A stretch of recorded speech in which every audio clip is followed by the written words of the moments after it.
So today we are going to study another process of transcription in eukaryotes. तो basically इससे पहले हमने BSc zoology third semester में transcription पढ़ा था प्रोकैरियोटिक सेल में। अब हम पढ़ने जा रहे हैं transcription in a eukaryotic cell.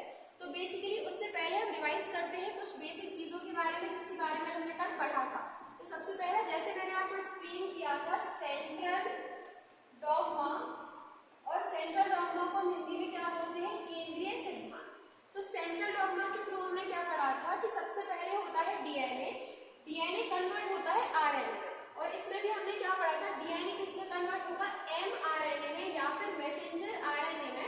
और इस प्रोसेस को जबकि एक डीएनए का double strand single stranded mRNA में कन्वर्ट होता है, इसको हम क्या बोलते हैं, ट्रांसक्रिप्शन, जिसके बारे में हमें आज यूकैरियोटिक ऑर्गेनिजम्स में पढ़ना है। उसी के साथ हमने देखा था जब एमआरएनए कन्वर्ट होता है प्रोटीन्स में, इस प्रोसेस को हम क्या बोलते हैं, ट्रांसलेशन। तो नेक्स्ट हम इस वीडियो में डिस्कस करेंगे कि जो यूकैरियोटिक ऑर्गेनिजम्स होते हैं बेसिकली उनमें ट्रांसक्रिप्शन का जो प्रोसेस है वो किस टाइप से होता है। यहाँ पर हम ये देखेंगे कि थोड़ा ना थोड़ा कुछ चीजें सेम होती है प्रोकैरियोट्स में और यूकैरियोट्स में, बट कुछ प्रोसेस होती हैं जो एक्स्ट्रा होती हैं, या हम कह सकते हैं कि ऐसी कुछ मॉडिफिकेशंस होती हैं जो कि सिर्फ और सिर्फ यूकैरियोटिक सेल्स में पाई जाती है। ठीक है, सबसे पहले we will see the introduction.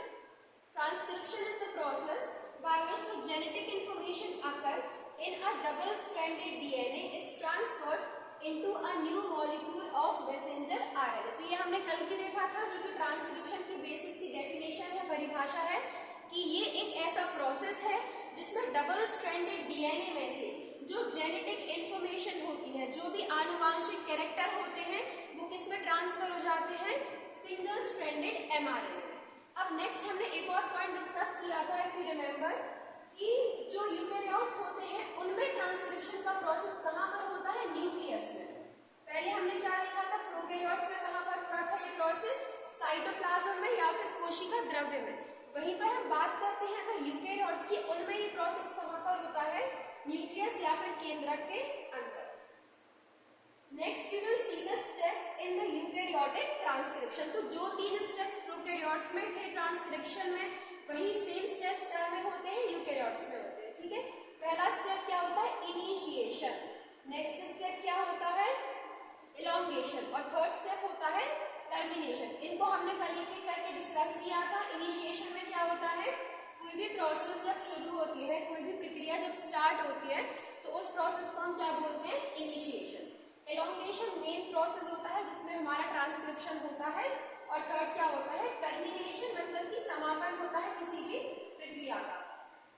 तो सबसे पहले हम ये देखते हैं बेसिकली कि इनिशिएशन प्रोसेस जो होती है उसमें क्या होता है। ठीक है, तो इनिशिएशन में क्या होता है, transcription does not require a prime to start in eukaryotes.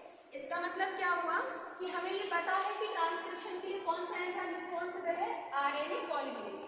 अगर आपको ये नेम याद हो, हमने ये प्रोकैरियोट्स में भी पढ़ा था कि प्रोकैरियोट्स में ट्रांसक्रिप्शन के लिए कौन सा एंजाइम इंपॉर्टेंट होता है, आरएनए पॉलीमरेज।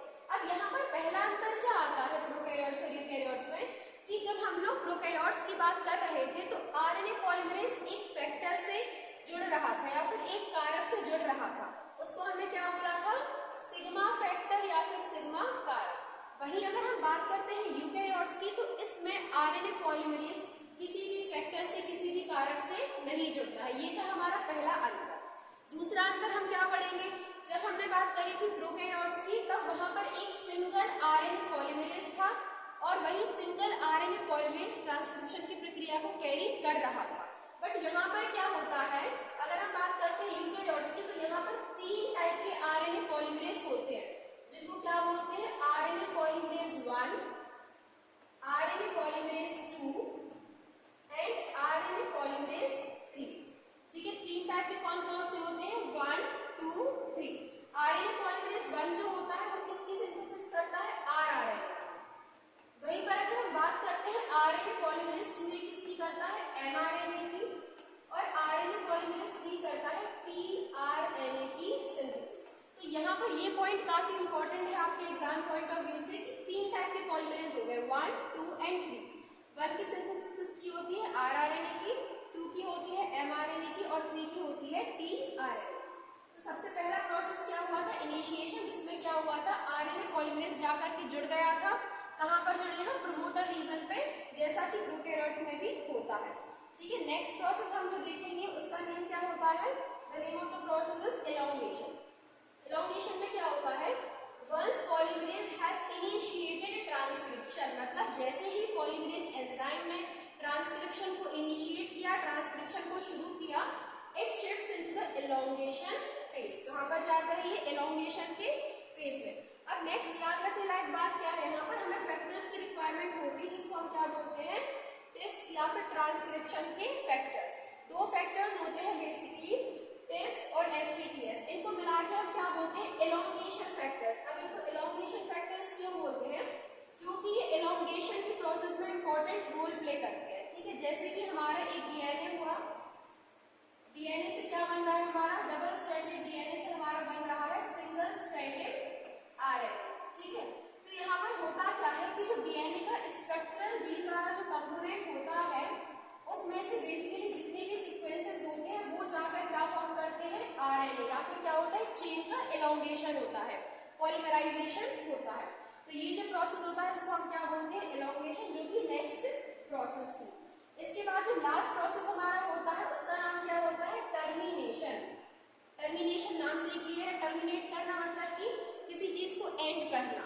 ठीक है, उसका समापन करना। तो टर्मिनेशन में क्या होता है? अगर हम यूकेरियोट्स की बात करें तो अभी तक जो मैकेनिज्म है टर्मिनेशन का वो क्लियर नहीं है।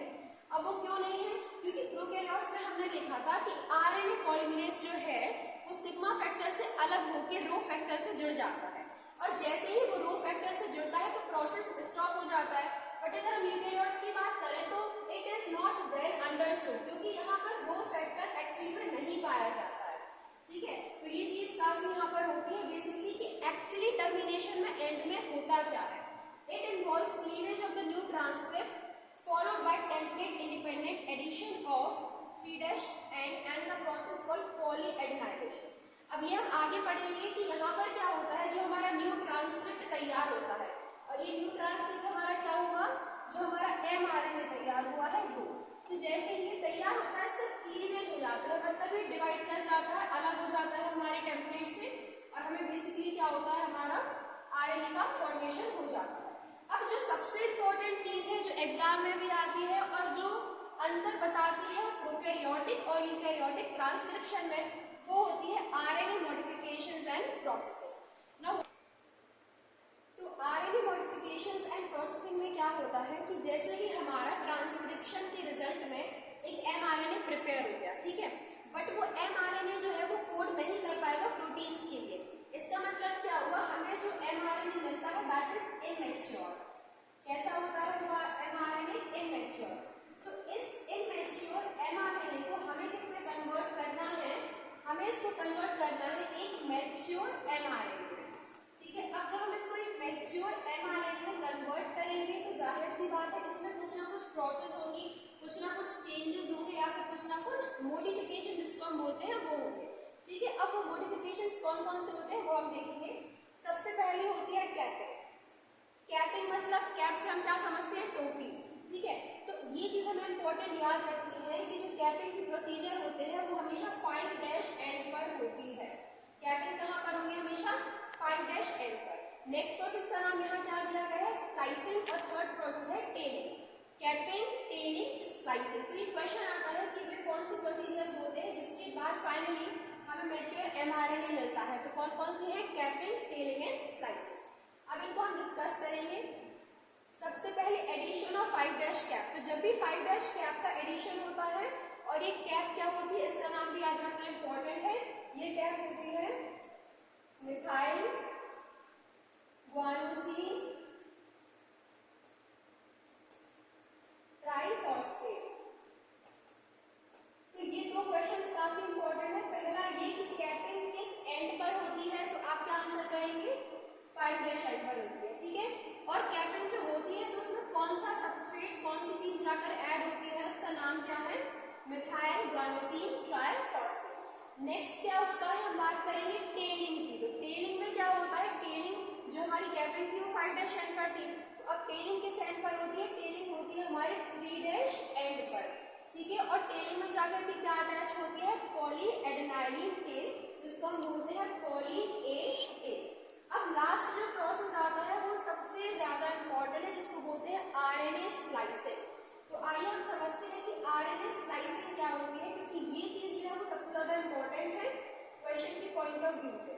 ठीक है, अब होता क्या है कि जो हमारा एमआरएनए बना है यूकैरियोटिक ट्रांसक्रिप्शन में, उसमें क्या होता है, दो टाइप के सीक्वेंस होते हैं। कितने टाइप के? दो टाइप के। उन सीक्वेंस के नाम क्या होते हैं? एक्सॉन्स और इंट्रॉन्स। फॉर एग्जाम्पल ये है हमारा एमआरएनए जो कि हमें ट्रांसक्रिप्शन के थ्रू मिला। ठीक है, अब इसमें क्या होता है, जो एमआरएनए होता है उसे क्या बनाना है आगे चल करके? प्रोटीन्स, है ना।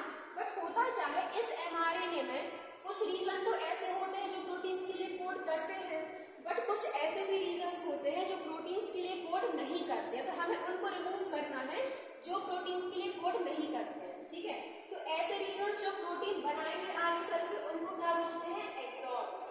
जैसे कि ये एक्सॉन 1 हो गया, ये एक्सॉन 2 हो गया और ये हो गया एक्सॉन 3।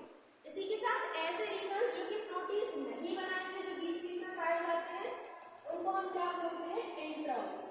तो ये काफी इंपॉर्टेंट है कि जो हमारा एमआरएनए बना है वो पूरा प्रोटीन्स के लिए कोड नहीं कर रहा है, क्योंकि इसमें क्या है, कुछ ऐसे पार्ट है जो प्रोटीन्स के लिए कोड करेंगे, उनको बोलेंगे एक्सॉन, और कुछ ऐसे भी हैं जो कोड नहीं करेंगे, उनको बोलेंगे इंट्रॉन्स।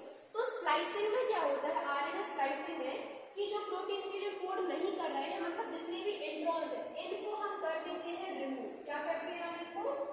इन इंट्रॉन्स को हम रिमूव कर देते हैं, हटा देते हैं, और बाकी के जो एक्सॉन्स हैं उनको कर देते हैं ज्वाइन। हमने क्या किया? इंट्रॉन्स को रिमूव कर दिया। ठीक है, और एक्सॉन्स को क्या कर दिया? हमने ज्वाइन कर दिया। तो इसके थ्रू हमें क्या मिला? हमें एक ऐसा एमआरएनए मिला जो कि फुली फंक्शनल है, मतलब कि जो पूरा का पूरा प्रोटीन्स के लिए कोड करने में सक्षम है। तो इस प्रक्रिया को हम बोलते हैं आरएनए स्प्लाइसिंग, या फिर इसको हम जीन स्प्लाइसिंग भी बोलते हैं, जिसमें हमने क्या किया? इंट्रॉन्स को रिमूव करके एक्सॉन्स को ज्वाइन करवा के एक मैच्योर आरएनए बना दिया। ठीक है, तो ये था हमारे ट्रांसक्रिप्शन के बारे में यूकैरियोट्स में, जिसमें आपने थोड़े अंतर देखे होंगे प्रोकैरियोटिक ट्रांसक्रिप्शन से। So this was all about the transcription in eukaryotes. Thank you.